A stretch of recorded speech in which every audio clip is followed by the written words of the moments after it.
ChatGPT first came out, I really didn't think much of it. It was just another tool, a fancier Google search, a more capable Siri. Sure, it was cool, useful even, but nothing that serious. Then something changed. It became so addictive. Suddenly everyone was talking about AGI, artificial general intelligence. Suddenly clips everywhere were warning that generative AI could be the end of the world. Meta was handing out $100 million contracts, poaching anyone and everyone to make AI. The hype was so intoxicating and overwhelming. Suddenly adverts were now using AI. We were entering a new world, and I was getting sucked in. Life decisions, relationship advice after breakups, dreams, goals, and business strategies. It all became so tempting to bounce them off ChatGPT, instead of just, well, thinking and brainstorming like I used to. Then suddenly AI robots were coming around the corner, making our reality look even more dystopian. Suddenly things like 1X Neo and Tesla Optimus bots could do chores autonomously. However, something felt off. Weird interviews with people like Sam Altman. Insane valuations of tech companies nobody had even heard of a few years ago. It felt like something else was really going on behind the scenes. AI leaders were preaching that they were changing humanity for the better, but there was something really untrustworthy about them. Sam Altman's innocent-looking lowercase Twitter post, the suspicious deaths of whistleblowers that no one wants to talk about. Everyone's screaming about how dangerous AI could be while making literally trillions from it, fighting tooth and nail to keep pumping money into the bubble, with one analyst recently calling this a financial nuclear bomb. And it's exactly what the tech elites say and want. Even Altman and Jensen are admitting that there's a bubble, and that someone is about to lose a phenomenal amount of money.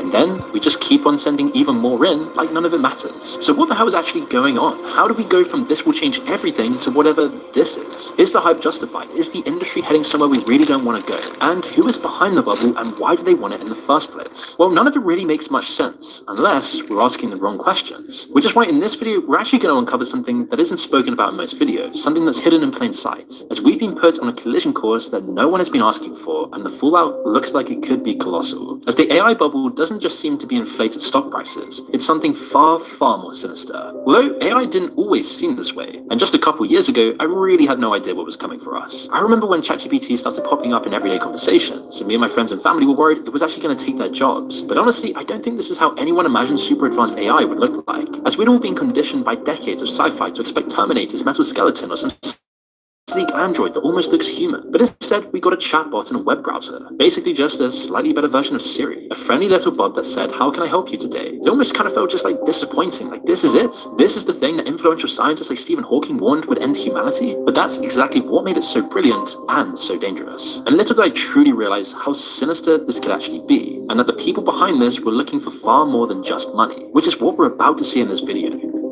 As ChatGPT had reached 100 million users in just 8 weeks. Instagram took 2.5 years to hit that number. TikTok needed 9 months. And when we made a video about TikTok 4 years ago, that to me seemed like one of the most sinister use cases of AI. But I had no idea what was coming. ChatGPT wasn't just viral. This was unprecedented in the history of technology adoption, as nothing had ever spread this fast. And it wasn't because ChatGPT was necessarily smarter than previous AI systems, though it was impressive. It was because you could just talk to it. There was no coding required, no technical knowledge, no manual to read, and no barrier to entry whatsoever. There were no annoying ads, there was no garbage around it, it was just super simple. And just stop here for a moment and really think about how quickly this all actually happened. ChatGPT launched in November 2022. Within months, it had then infiltrated every part of our lives. Need to write an email? Ask ChatGPT. Struggling with a decision? Ask ChatGPT. Feeling lonely after a breakup? ChatGPT's there for you. Finally, all the thoughts and struggles of life could be outsourced to an innocuous app. You didn't need to go searching through Reddit forums, going through random garbage websites. Suddenly, you could just ask this bot. However, we all had no idea what we were walking into. We were all headed for one of history's biggest traps. Let me explain. You see, all hell broke loose in the tech industry when ChatGPT went mainstream. Everything else was fizzling out at the time, so it was much needed and the timing was spot on. From PCs to smartphones to TVs to game consoles, and even social media, tech had plateaued. We'd reached a point where the iPhone 17 really wasn't any different from the iPhone 16 or the iPhone 15 or the iPhone 14. The innovations were getting smaller and smaller every release, as we've spoken about on this channel many times, and it always just felt flat and boring. There were all these gimmicks like the metaverse that Meta threw billions at, but nothing really stuck. The Apple Vision Pro was genuinely impressive on a technical level, yet it was a disastrous flop, and no one even talks about it these days. And we've done videos on all of these things, but generative AI felt like a totally new category of technology, something that I honestly just couldn't put my finger on. An investment in it absolutely rocketed once ChatGPT hit the mainstream. Investors were desperate to claim every piece of the industry they could get their hands on, so much so that by early 2025, this year, almost 65% of US venture capital was flowing into the AI sector.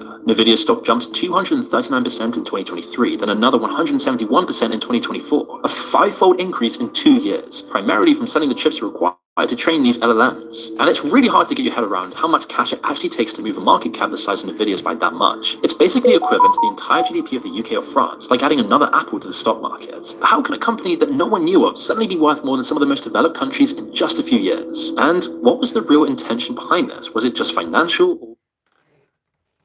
The entire GDP of the UK or France, like adding another Apple to the stock market. But how can a company that no one knew of suddenly be worth more than some of the most developed countries in just a few years? And what was the real intention behind this? Was it just financial or was it something else? Well, other major AI startups, most famously Inflection, founded by an all-star team including the ex-founders of DeepMind and LinkedIn, were valued at multiple billions despite having virtually no product or assets. Once they had little chance of measuring up against the main protagonists, they practically evaporated overnight, which is unheard of since the dot-com crash in the 2000s, and even then, it wasn't as bad as this. The predictions about what AI meant for all of us went through the roof. Altman started claiming we'd have artificial general intelligence within a decade. Elon Musk went further, saying AI would exceed all human intelligence within a few years. Jensen Huang, CEO of Nvidia, called it the most transformative thing in human history. More than electricity, medicine, the PC, internet, even the wheel. But it's the relentless pursuit of supremacy, the boundaries tech companies are willing to shatter, that lays bare the deeper truth about what AI has really become, and what it's really about and the intentions behind it. Because trust me, as you'll see at the end of this video, it's something far more sinister than you could even imagine. But to continue, by 2023, the AI race was in full flow, with the biggest names in tech vying for control, restoring to some outlandish tactics we've not seen for decades, if ever.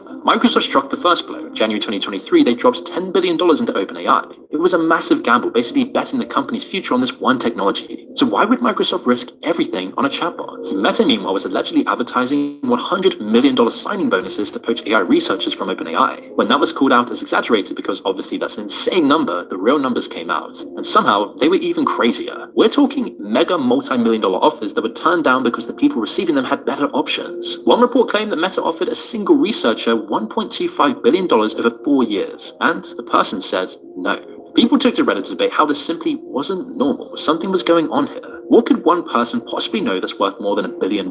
Whatever it is, it's probably not something the world is supposed to find out. Google then went into absolute crisis mode. And there's an irony here. Google and DeepMind had practically invented the transformer architecture that underpins many modern AI systems. But they'd been cautious about releasing anything publicly, worried about controversies, and worried about the dangers this could supposedly do to humanity. Now they were panicking, rushing out Bard so hastily that it made embarrassing errors in its first demo. Google's stock price then became so sensitive to anything and everything OpenAI did, showing how the power of generative AI could manipulate markets in ways that didn't make any sense. Altman started trolling them by announcing new features for ChatGPT to interfere with their releases. When OpenAI recently dropped their new Atlas web browser, that alone sunk their stock price by almost 5%, which, in perspective, is almost $200 billion, all before then it bounced back a few hours later. That's not money, that's just numbers on a screen, which basically describes the whole AI industry's financials, as you'll soon find out. Now, Sam Altman is a really important and strange character in all of this, so we need to talk more about him first. You've just got to admit that he comes across as a really sly and slippery character, and he doesn't have too many fans, even when compared to other polarizing Silicon Valley bosses like Steve Jobs. And there's one particularly shocking incident involving him that reveals how AI is more than just another technology.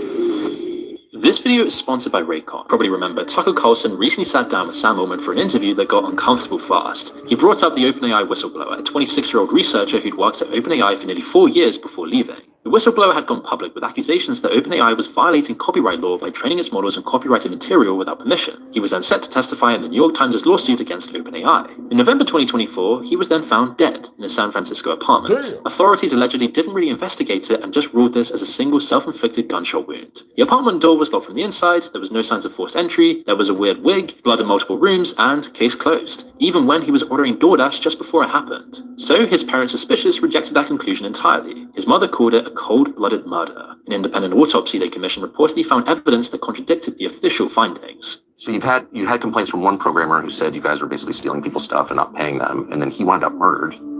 What was that? Also a great tragedy. He committed suicide. Do you think he committed suicide? I really do. Now, I've always felt that Altman was really hard to read. Is he really like this in everyday life? Or is it all an act to make him and his company feel kind of safe, vulnerable, almost childish in a way that makes us turn the other cheek? It's like he wants to be simultaneously seen and ignored at the same time. The comments tell you everything about how people reacted to this interview. 100% weird vibes from this guy. This guy is lying through his teeth. He's a sociopath. He definitely reacts like he killed him. Now, of course, we don't know what actually happened to the whistleblower and the official ruling stands, but it was weird. And he's not the only person who's tried to speak out about the weird, disturbing stuff happening inside OpenAI. In May 2024, Vox reported on OpenAI's exit agreements that former employees were forced to sign. The non-disclosure agreements went as far as banning people from criticizing OpenAI for the rest of their lives, even acknowledging that this NDA existed was technically a violation of it. So what does it tell you about how secret the now hilariously named OpenAI truly is, and the culture they're building there? Well, it does make you realize that AI's uses and impacts run much deeper than many presume. It reminds me of the Manhattan Project or space race, the cold era stuff, clandestine and deeply connected to the government and by extension power. And you see, AI didn't just ignite fierce rivalry within Silicon Valley. It also became a geopolitical chess piece with China and Russia wanting to prove they could then compete with America. And that's when you see the tactics shifting up a gear, and you start unveiling the real truth about why the AI bubble exists in the first place. And we're not talking about normal corporate espionage tactics. During the Cold War, intelligence agencies like the KGB ran what they called honey trap operations. They'd recruit attractive women, sometimes men, and train them extensively to extract secrets. Now reports are emerging of Chinese and Russian intelligence operatives using these exact same tactics, what counterintelligence experts call sex warfare, all to infiltrate Silicon Valley and extract AI secrets. One case involved a Russian woman who married an American aerospace engineer working on sensitive AI-related projects. She was running an intelligence operation the entire time, and even allies like South Korea and Israel quietly gathering intelligence on AI developments. You can't observe this happening with Instagram or Snapchat. Foreign intelligence agencies didn't run decade-long honey trap operations to steal the code for TikTok. They didn't seduce engineers and have children with them to get Facebook's algorithm. But AI is being treated very differently. When nations race to split the atom or reach the moon, economics becomes secondary to dominance. Whoever gets there first doesn't just win the technology, they write the rules for everyone else. America thought it had won the AI race, but China walked in and absolutely shattered the narrative. DeepSeek, an offshoot of the hedge fund called High Flyer, released a cheap AI model called R1 that performed comparably to OpenAI's most advanced systems. The market reaction was outrageous. Nvidia lost $588.8 billion in market value in a single day,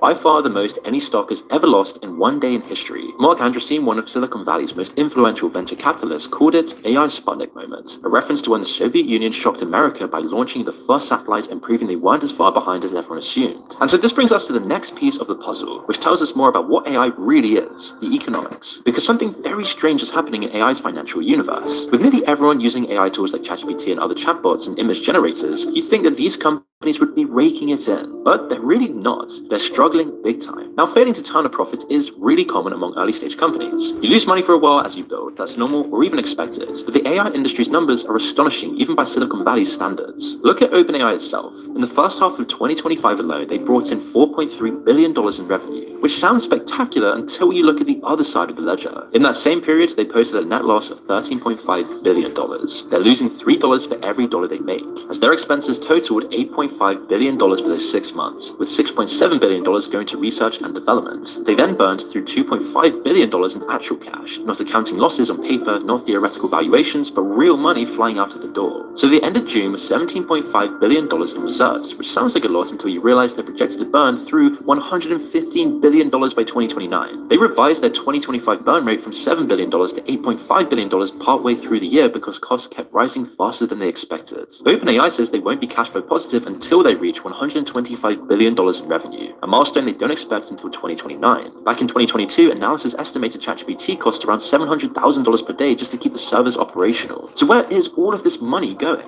Well, primarily keeping these systems running. ChatGPT now has 800 million users globally, but here's the problem. Only 5% of those users actually pay for it, which means 760 million people use ChatGPT for free, and every single one of them costs OpenAI money. Every time they type a prompt, every question, every request, every conversation is burning through server costs, electricity, and computing power. But surely the paying users are profitable, right? Surely the people paying $20 a month for ChatGPT Plus are covering their costs. Well, not really, not even close. They launched ChatGPT Pro at $200 monthly, while many Americans pay for their car payments, and Altman publicly admitted they still lose money at that price, which was symptomatic of a much wider problem in Silicon Valley. Making money out of AI is one of their biggest challenges, so it's no wonder the analysis is debating whether the entire industry is now living inside of a massive bubble. Julian Garin, who used to run commodity strategy at UBS, argues that the AI bubble was already 17 times larger than the dot-com crash, and 4 times bigger than the 2008 housing crisis. David Einhorn, who founded Greenlight Capital, bluntly stated, quote, "The numbers that are being thrown around are so extreme that it's really hard to understand them.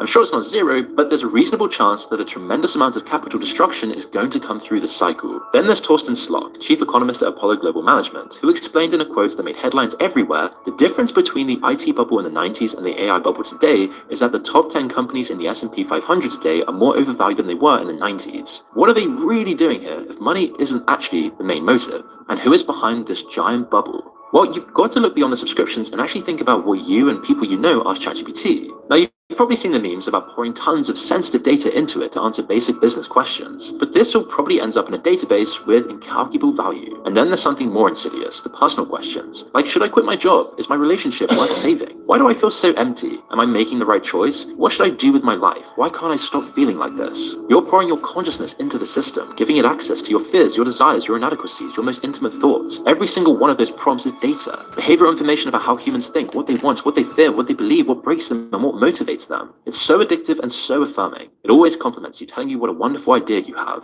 And of course, I'm guilty of this myself. It becomes way too easy to ask ChatGPT instead of thinking, outsourcing ideas and brainstorming. I'm talking about basic stuff you've been doing for years without a problem at all. It appears like any other convenient technology we fill our lives with. Shouting at Alexa to turn the lights or music on might be a lazy thing to do, but with AI, you're replacing thinking rather than a mundane action like getting off of the sofa. There's nothing mundane about thinking through an important decision or working out how to handle a complicated personal or work-related situation. Those habits are so important for learning too. Andrew Huberman often explains that when learning feels difficult and you have that sense of, this is hard, I'm struggling to grasp this, that's not a sign you're bad at learning, it's actually the biological marker that learning is happening. The neural circuits are being challenged and modified in real time, just like a muscle. In this Huberman podcast, Huberman's guest Michael Easter explains how only 2% of people take the stairs when an escalator is available, despite everyone knowing it's better for them. Only 2% of people take the stairs when there's an escalator available.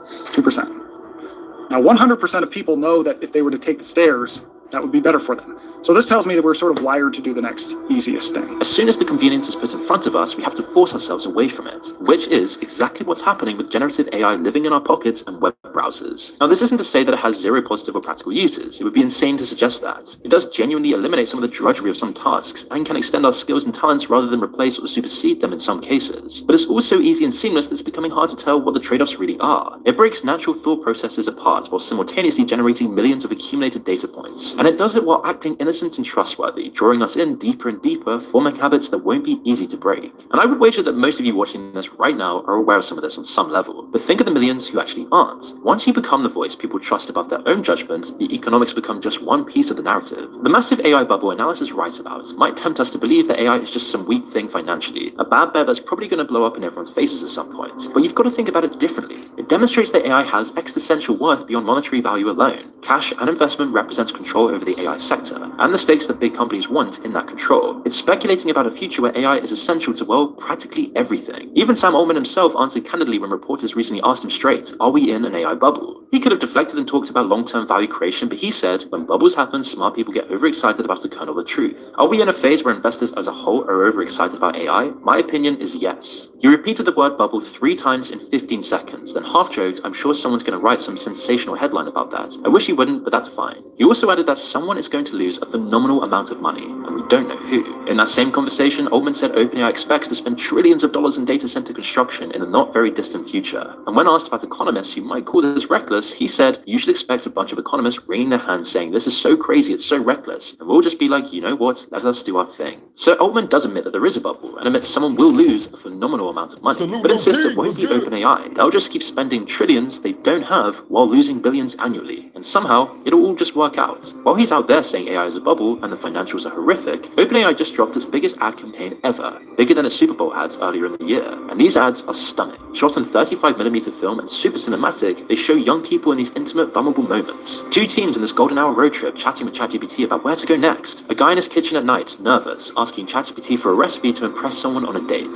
Someone grinding through their fitness journey. Faithful, ChatGPT is there coaching them through it. OpenAI's CMO told Adweek they want you to see these moments and think, this is for me. Building an emotional connection, creating everyday magic. They're specifically targeting Gen Z, the most creative, proactive users. We just established that OpenAI loses money on every single user. So why are they spending hundreds of millions on ads to get more users who will mostly use it for free? Why do the AI elitists not seem to care about the reality? It was never about subscriptions. The data and control they're building are valuable on another plane altogether. It doesn't really matter that AI is in a bubble to some extent,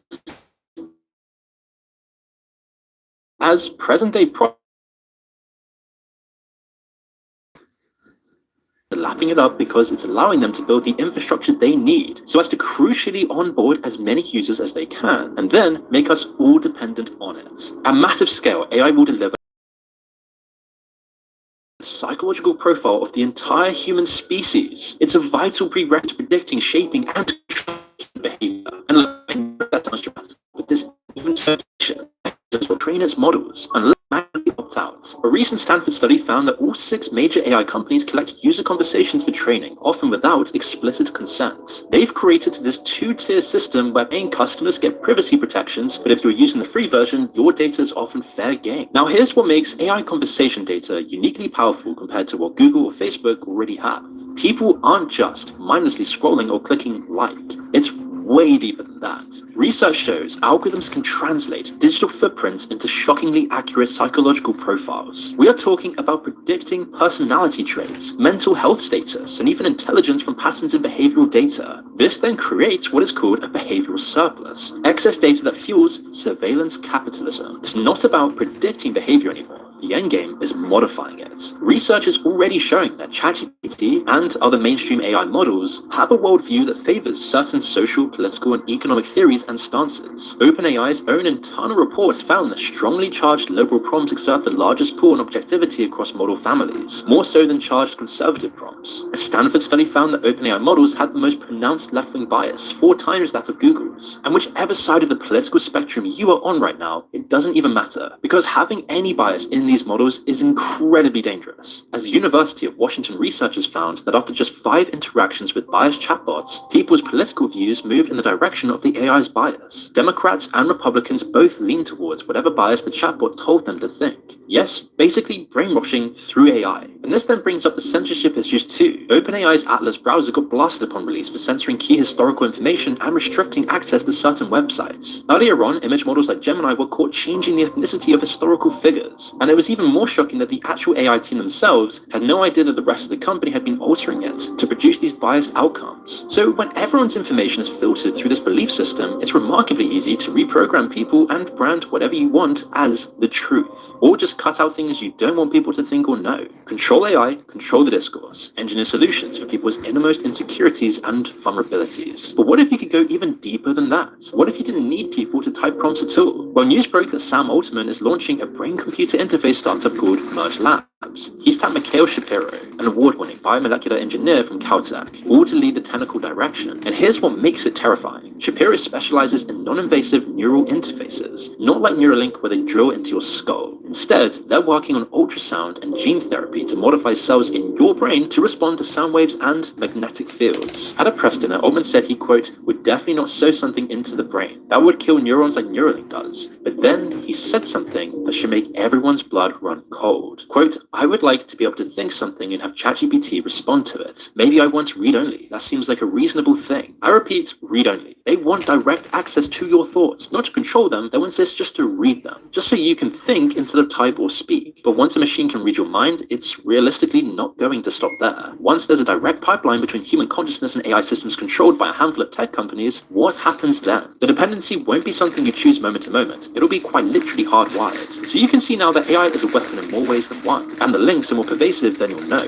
Did you know that OpenAI once swore to not work with the military? Well, that went out the window when OpenAI started to look like the stupidest name ever. A couple of years ago, they removed language that explicitly prohibited using their technology for military and warfare. Since then, they've been working with the US Department of Defense and directly with military companies. The other AI companies are at it too. The Pentagon recently split $600 million among Anthropic, Google, and xAI for developing AI defense tech. The AI link to the government and military gets even crazier when you learn that in 2025, Meta's CTO, Palantir's CTO, and 2 OpenAI executives were sworn in as lieutenant colonels in the Army Reserve. Silicon Valley executives literally putting on army uniforms. And while they were busy building relationships with the military, did you notice that all of these AI companies love talking about how dangerous their technology is? In May 2023, Sam Altman, Demis Hassabis from Google DeepMind, and Dario Amodi from Anthropic, among some 300 others, all signed this dramatic one-sentence statement. Mitigating the risk of extinction from AI should be a global priority alongside other societal scale risks such as pandemics and nuclear war. This came 2 months after a different letter where Elon Musk and over 1,000 tech leaders called for an immediate 6-month pause on training AI systems more powerful than ChatGPT 4. Okay, so what happened after all these urgent warnings about AI potentially causing human extinction? Did the development slow down? Did companies pause to implement safety measures? It was the exact opposite. The same month Altman signed that extinction letter, OpenAI raised billions more in funding. Microsoft massively expanded its investment. Google went into full hysteria mode and accelerated its own AI development. Meta poured even more resources into it.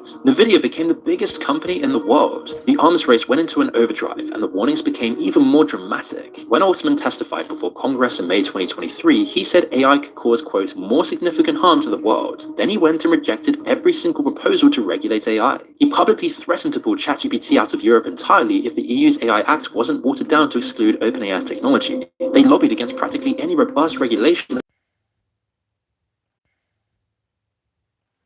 something that should make everyone's blood run cold. Quote, I would like to be able to think something.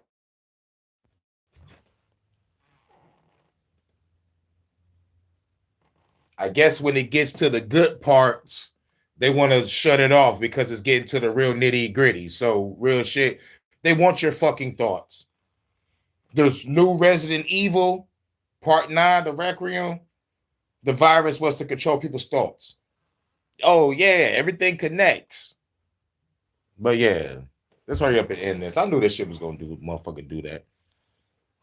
Think instead of type or speak. But once a machine can read your mind, it's realistically not going to stop there. Once there's a direct pipeline between human consciousness and AI systems controlled by a handful of tech companies, what happens then? The dependency won't be something you choose moment to moment. It'll be quite literally hardwired. So you can see now that AI is a weapon in more ways than one, and the links are more pervasive than you'll know. Did you know that OpenAI once swore to not work with the military? Well, that went out the window when OpenAI started to look like the stupidest name ever. A couple of years ago, they removed language that explicitly prohibited using their technology for military and warfare. Since then, they've been working with the US Department of Defense and directly with military companies. The other AI companies are at it too. The Pentagon recently split $600 million among Anthropic, Google, and xAI for developing AI defense tech. The AI link to the government and military gets even crazier when you learn that in 2025, Meta's CTO, Palantir's CTO, and 2 OpenAI executives were sworn in as lieutenant colonels in the Army Reserve. Silicon Valley executives literally putting on army uniforms. And while they were busy building relationships with the military, did you notice that all of these AI companies love talking about how dangerous their technology is? In May 2023, Sam Altman, Demis Hassabis from Google DeepMind, and Dario Amodi from Anthropic, among some 300 others, all signed this dramatic one-sentence statement. Mitigating the risk of extinction from AI should be a global priority alongside other societal scale risks such as pandemics and nuclear war. This came 2 months after a different letter where Elon Musk and over 1,000 tech leaders called for an immediate 6-month pause on training AI systems more powerful than ChatGPT-4. Okay, so what happened after all these urgent warnings about AI potentially causing human extinction? Did the development slow down? Did companies pause to implement safety measures? It was the exact opposite.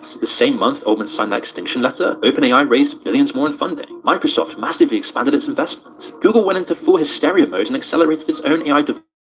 Meta poured even more resources into it. Nvidia became the biggest company in the world. The arms race went into an overdrive, and the warnings became even more dramatic. When Altman testified before Congress in May 2023, he said AI could cause, quote, more significant harm to the world. Then he went and rejected every single proposal to regulate AI. He publicly threatened to pull ChatGPT out of Europe entirely if the EU's AI Act wasn't watered down to exclude OpenAI technology. They lobbied against practically any robust regulation that could slow them down. They signed letters about the risk of extinction, testified about dangers, then told everyone warning them to basically shut up and get out of the way. Those safety warnings are just another arm of big tech's corporate strategy. They're saying this technology is so incredibly powerful, so world-alteringly dangerous, that it absolutely must be heavily regulated. And who do you think benefits from heavy, complex, expensive regulation? Not open source developers working on free alternatives, not academic researchers at universities, not scrappy startups trying to compete. You got it, only the industry giants, only the companies with armies of lawyers, entire compliance departments, and billions in resources to win regulators over. This is regulatory capture 101. It's one of the oldest tricks in the corporate playbook. Standard Oil loved safety regulations. Why? Because compliance costs crushed small refineries while Standard could absorb them easily. Big Pharma loves FDA approval processes that cost hundreds of millions of dollars, as this creates a moat around their business that startups can't cross. This isn't just some conspiracy theory. A few influential figures across the industry are calling it out in real time.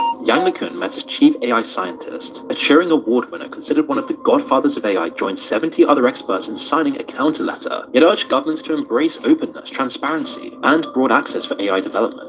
He tweeted directly at the other AI leaders, if your fear-mongering campaign succeeds, they will inevitably result in what you and I would identify as a catastrophe. A small number of companies will control AI. He accused almost all of the top AI CEOs of attempting to perform a regulatory capture of the AI industry. Meta's AI thesis has been primarily to open source their models, so they naturally are more opposed to regulation. But even so, it's a compelling argument that tells us how AI and power are becoming intrinsically closely linked. So let's actually pause and zoom out to think about all of this for a minute. Because when you look at the complete picture, the billions burned, the honey trap operations, the NDAs designed to silence critics, the whistleblowers dying under suspicious circumstances, the safety teams dismantled, the military contracts, the executives in army uniforms, this doesn't look like AI companies trying to build a helpful technology. Big tech spent decades making us isolated. They killed third spaces. They replaced real conversation with likes and comments. They designed apps that keep us scrolling alone in our rooms instead of talking to actual humans. They keep us addicted to mindless brain rot content. Then they offer the solution. An AI best friend that's always available, never judging you, and seems to understand you perfectly more than any human ever will. They brought upon us a technology that, by their own admission,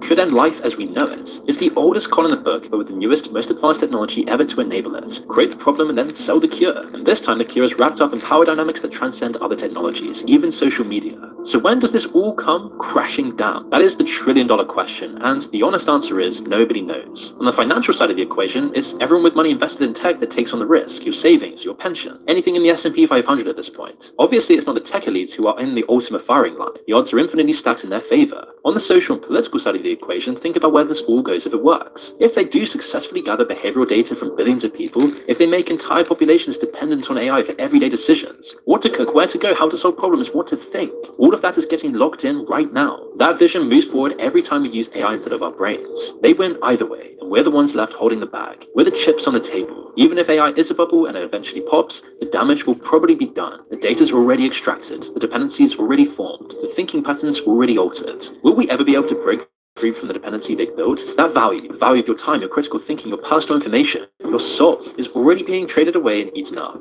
Right now, quite literally as you're watching this whole process is happening. And so when you step back far enough to see the whole picture, past the demos, past the promises, past the beautiful ads, you do start to notice the scariest part of all. The technology isn't only adapting to us, we're adapting to it. Every prompt we type, every question we ask instead of thinking through ourselves, every moment we reach for AI before reaching for our own judgment. Think about the last time you used ChatGPT. Was it really necessary? Could you have worked through that problem yourself? Maybe it would have taken a little longer. Maybe it would have been harder. But you would have learned something. You would have strengthened that muscle. We're not using a tool, we're becoming one. Prompt by prompt by prompt by prompt. And that might be exactly what tech companies and the controlling governments want us to do.